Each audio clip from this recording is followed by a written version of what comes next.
Bismillahirrahmanirrahim. Assalamualaikum warahmatullahi wabarakatuh. Perkenalkan, saya Tika Rohayati. Pada kesempatan kali ini saya akan mencoba mempresentasikan mengenai masalah partisipasi belajar biologi kelas 11 di SMAN Negeri 1 Pedes. Video ini saya buat dalam rangka untuk memenuhi tugas IKI butir pertama mengenai permasalahan siswa pada bulan Januari 2023. Deskripsi permasalahan.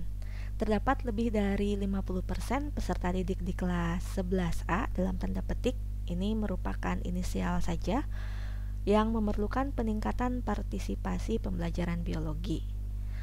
Jadi memang di kelas 11A ini saya menemukan lebih dari setengahnya siswanya itu kurang aktif dalam pembelajaran, kurang berpartisipasi baik itu dalam praktek, diskusi maupun hal-hal lain yang ada di dalam kelas. Bagian besar anaknya itu pasif, lebih suka mendengarkan, duduk diam, bahkan ada di antaranya yang tidak memperhatikan sama sekali, begitu. Dan yang berbicara itu aja anaknya, atau yang maju ke depan juga itu aja anaknya. Yang kedua, hasil belajar kelas 11A ini memang memiliki rata-rata ketuntasan klasikal yang paling kecil di antara kelas 11A yang saya ajar, yakni 60%. Sedangkan yang saya butuhkan untuk menuntaskan dan pindah ke materi berikutnya itu 80-85%. Jadi kesenjangan 20% ini sangat ingin saya perbaiki karena tidak hanya partisipasi siswa yang ingin saya tingkatkan, tetapi juga hasil belajar siswa secara keseluruhan. Kemudian saya mencoba menelusuri akar permasalahan dan didapat 3 faktor utama. Pertama, dari habit method atau kebiasaan. Peserta didik yang saat ini kelas 11 terbiasa dengan metode pembelajaran konvensional atau lewat ceramah dari tingkat SD, SMP, dan SMA. Kemudian saat mereka kelas 10, yakni ketika penerapan masa kurikulum darurat COVID-19 di semester genap kelas 9 SMP atau kelas 3 SMP dan semester ganjil kelas 10 SMA, peserta didik ini terbiasa dengan pembelajaran daring atau semi daring online. Jadi kurang terasah kemampuan berbicaranya, kurang terasah keterlibatannya dalam kegiatan-kegiatan kelompok. Dan yang terakhir, faktor lingkungan. Saya perhatikan di lingkungan rumahnya ketika home visit, sebagian besar lingkungan keluarga dan masyarakat di situ kurang mendukung atau membiasakan anak untuk aktif berbicara atau beropini. Jadi lebih kamu mah apa sih anak kecil gitu tanya naon, katakanlah kasarnya seperti itu gitu. Jadi kurang memberikan percaya diri bagi anak-anaknya untuk memberikan pendapat pada masalah-masalah tertentu. Dari sini saya mencoba membuat beberapa alternatif solusi. Yang pertama, membuat media pembelajaran interaktif atau digital. Yang kedua, menerapkan pembelajaran berbasis games. Dan yang ketiga, menerapkan pembelajaran berbasis masalah. Untuk alternatif pertama, rasanya di lingkungan sekolah tersebut kurang cocok.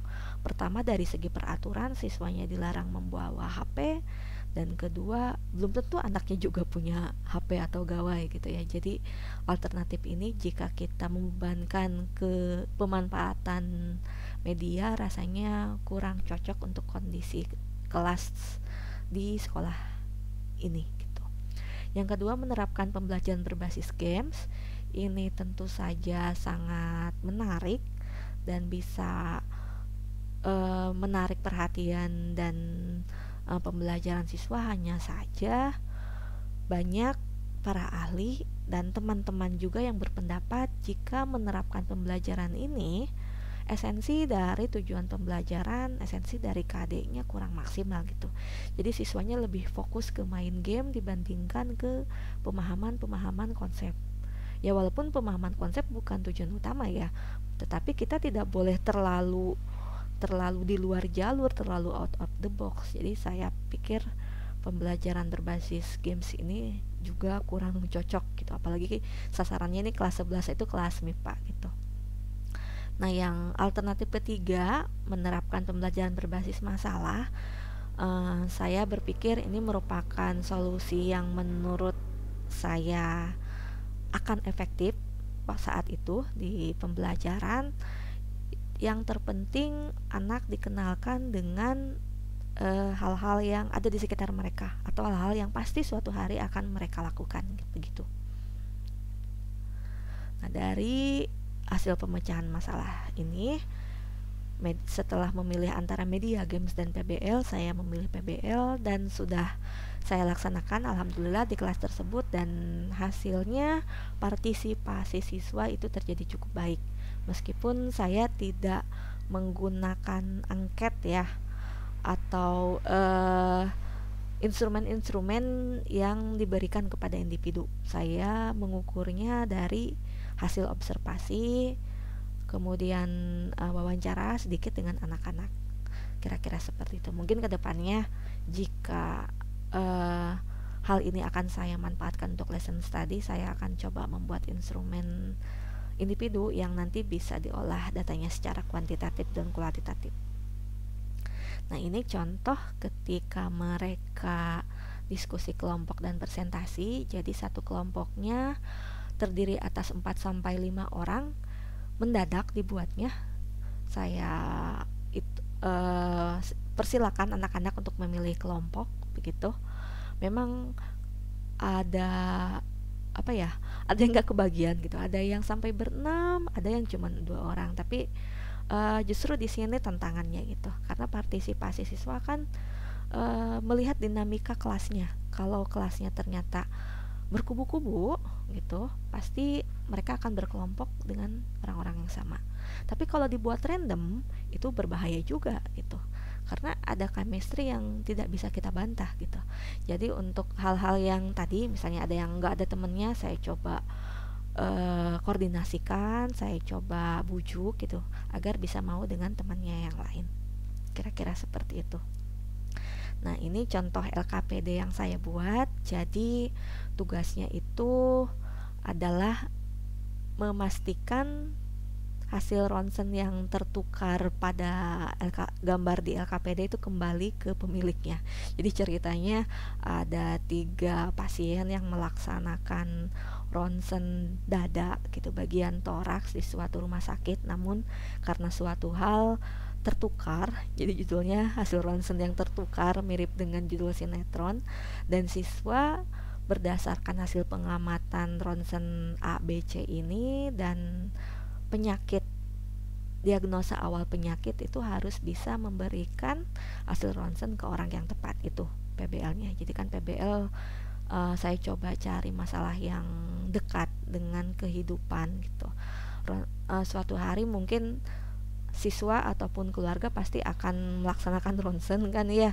Jadi minimal ini bisa ngasih konteks yang cukup dekat untuk anak-anak.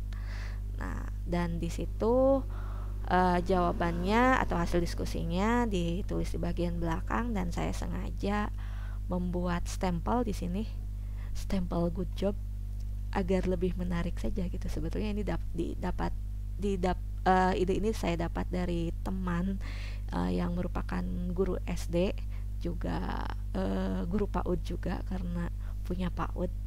Dia punya macam-macam stempel mulai dari good job dan ayo coba lagi gitu. Jadi sangat menarik kalau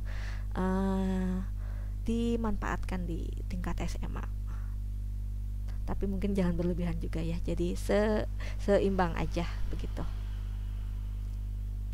Dan berikut merupakan sumber-sumber rujukan yang saya dapatkan mengenai peningkatan partisipasi siswa dalam pembelajaran biologi dengan menggunakan pembelajaran problem based learning atau problem based instruction.